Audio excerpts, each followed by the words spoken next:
All right, welcome back to the channel. It's your boy Fanon, and in this video, we're going to talk about a great breakdown of the Errol Spence Jr. Terence Crawford fight by Andre Ward.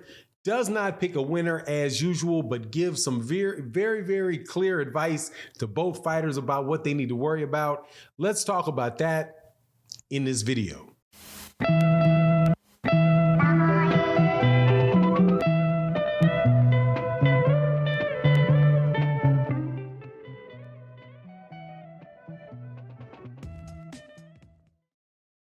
All right, welcome back to the channel. It's your boy Fanon, and in this video, we are going to be in the welterweight division talking about Errol Spence Jr. and Terence Crawford and what Hall of Fame 168, 175-pound fighter Andre Ward had to say about the fight. Very good insight in that. But before I get to it, let me welcome you back to the channel. If you're new to the channel, please accept my invitation to hit that subscribe button.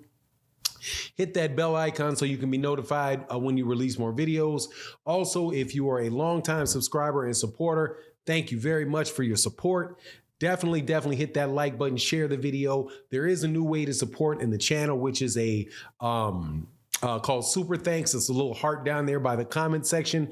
If you feel like supporting, would be greatly appreciated. But let's get into this, man. One of the people that I respect most in the sport of boxing is Andre Ward, former 168-pound champion, 175-pound champion, who's at the who's a commentator on ESPN. I think that he is probably one of the most astute and most articulate commentators that there is in the sport of boxing, along with being one of the best fighters we've had this century, as was shown when he was inducted into the Hall of Fame. I think he's both in the Nevada Hall of Fame and as well as Canastosha, which is at the International Hall of Fame, both this year. Got in there with a lot of other really great fighters. Very well deserving of it. He was asked in an interview by Fight Hype. Shout out to Fight Hype. They do really great work over there. His thoughts on the Errol Spence Jr. Terence Crawford fight. And even though he really tried to stay very neutral on it, I thought that he gave, a very good analysis of it. Did not sound what can I say?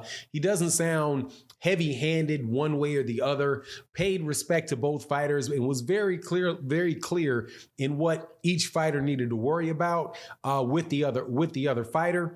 I have my own take on what he said, which was, look, man, I'd rather have to worry about what Terence Crawford is bringing than a description of what Errol Spence Jr. was bringing. But I mean, like I said, man, it's like he said, it's going to be a battle for both of these guys.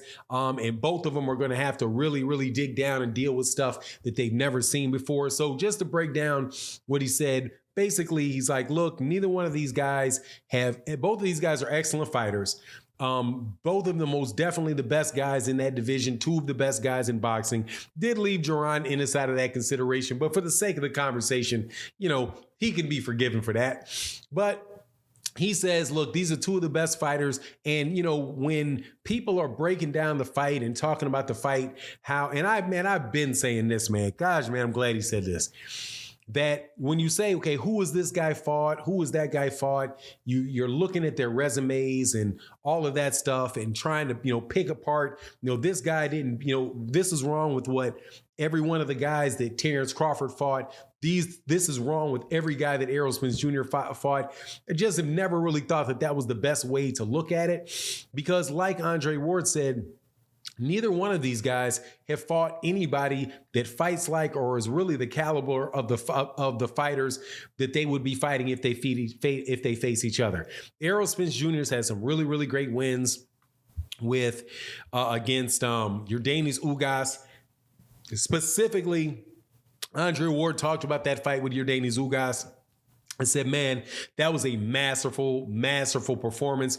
That he expected more out of Ugas, but not that he wasn't saying that. He clarified and said, I expected more out of Ugas, but really it wasn't Ugas's fault. It's just that's how great Errol Spence Jr. looked, and he also talked about Errol Spence Jr.'s training going into it and how he could tell with his body and doing how his workouts that Errol Spence Jr. was training with a sense of urgency.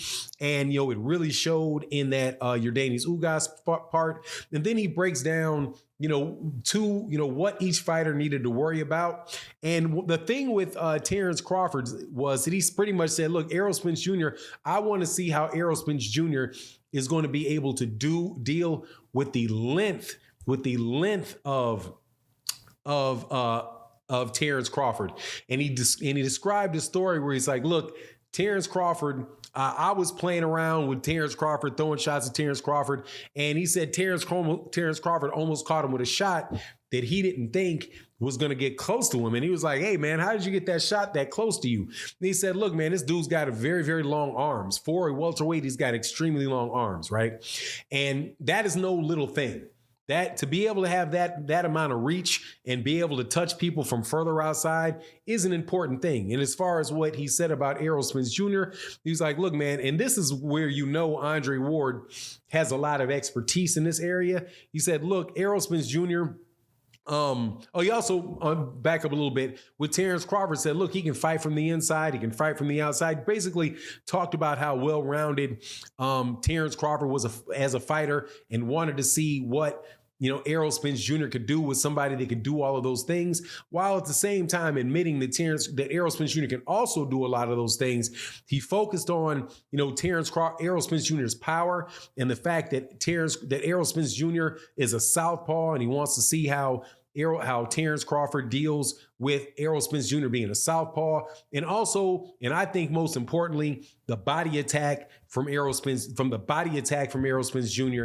Because he said those punches, even though they don't knock you down, do hurt, and they have a lot of wear and tear on you in the second half of the fight. And I don't think that there's anybody in boxing that would know the effect of that or how significant that is more than Andre Ward, because I was a huge fan of Andre Ward during his career, and that's what you almost always saw Andre Ward doing. Andre Ward was somebody that goes to the body, is wearing somebody out to the body, and over the course of the fight, that stuff starts wearing those guys down. And Errol Spence Jr. is absolutely savage with his body shot, with his body attack from the southpaw stance. So pretty much what Andre Ward was like, look, man, that is no joke. That body attack is nothing soft, and it's not something that you're just going to be able to blow off. A lot of people, especially, man, I remember listening to people talk before the fight for Kell Brook and how they talked about, oh man, all those punches from Errol Spence Jr. are pity pat. They're not really, there's nothing on them. Those body shots don't really mean anything. Look, man, those body shots mean something. And it means something when you start talking about, especially when you say how somebody's not going to stand in front of you. Over a period of time, with somebody really wearing on your body, your ability to move and do all that stuff, it gets diminished over the end of the fight. Now, as far as Terence Crawford's reach and all that, I think that that's an important thing, but the way that you would neutralize that is you get on the inside with him. Even though Terence Crawford most definitely has the ability to hit you with nice short shots, powerful shots on the inside. But just a very, very well-balanced, very, very fair, I thought, assessment of by Andre Ward. Did not pick a winner, didn't go off the edge like James Toney and say, I was going to knock him out in the first 2 minutes of the fight, right? Very, very calculated, very, very fair assessment. He also said that he was not going to get into telling one fighter or another fighter how you should go about, approaching the fight, right? Which, by the way, I will tell you, is something that he did with Caleb Plant. And Caleb Plant put on a pretty good show until he lost to Canelo Alvarez by knockout, but then the very next fight, he loses to Dimitri Bivol. So I wouldn't underestimate the importance of having somebody like Andre Ward giving you insight here or there, but I definitely appreciate his balance and his fairness. Anyway, that's my take on the matter. You let me know what you think in the comment section, and with that, I'm out. Peace.